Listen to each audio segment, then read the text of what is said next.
മോഹൻലാലിനത് it comes naturally എന്ന് പറയുന്നവരാണ്. പക്ഷേ അതിനു വേണ്ടിയിട്ട് ഭയങ്കര സ്ട്രെയിൻ എടുക്കുന്ന ആളൊന്നുമല്ല മോഹൻലാലിനത് അത് ഈസി ആയിട്ട് ചെയ്യാൻ പറ്റുന്നുണ്ട്. മമ്മൂട്ടിക്ക് ഈസി ആയിട്ട് ചെയ്യാൻ പറ്റുന്നതല്ല, മമ്മൂട്ടിക്ക് എന്നും ഈ പുതിയത് അടുത്തത് എന്തെന്ന് ചിന്തിക്കുക. മമ്മൂട്ടിയെ പറ്റി നമ്മൾ തന്നെ പറയാറുണ്ട്, മമ്മൂട്ടിയുടെ അടുത്ത് നമ്മളിപ്പോൾ ചെല്ലുമ്പോൾ മമ്മൂട്ടിക്ക് ഇപ്പോൾ ചെയ്യുന്നതല്ല സിനിമയല്ല പ്രശ്നം, അടുത്ത സിനിമയാണ് മമ്മൂട്ടിയുടെ ചിന്ത.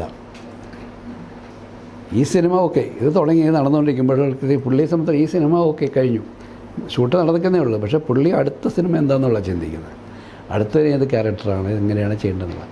അത് അന്ന് തൊട്ടേ അങ്ങനെ തന്നെയാണ്. മമ്മൂട്ടി പറയുന്നത് ഞാൻ അങ്ങോട്ട് ചെന്ന് ചോദിച്ചു മേടിക്കുക, ഏറ്റവും കൂടുതൽ ആൾക്കാരെ കൊണ്ടുവരുന്നു, പുതിയ ആൾക്കാരെ കണ്ടെത്തി അവന് എവിടെ നിന്നാണ് ഒരു നല്ലത് വരുന്നതെന്ന് പുള്ളി തപ്പി നടക്കുകയാണ്. കിട്ടിയ അപ്പം തന്നെ പുള്ളി പൊക്കുകയും ചെയ്യും.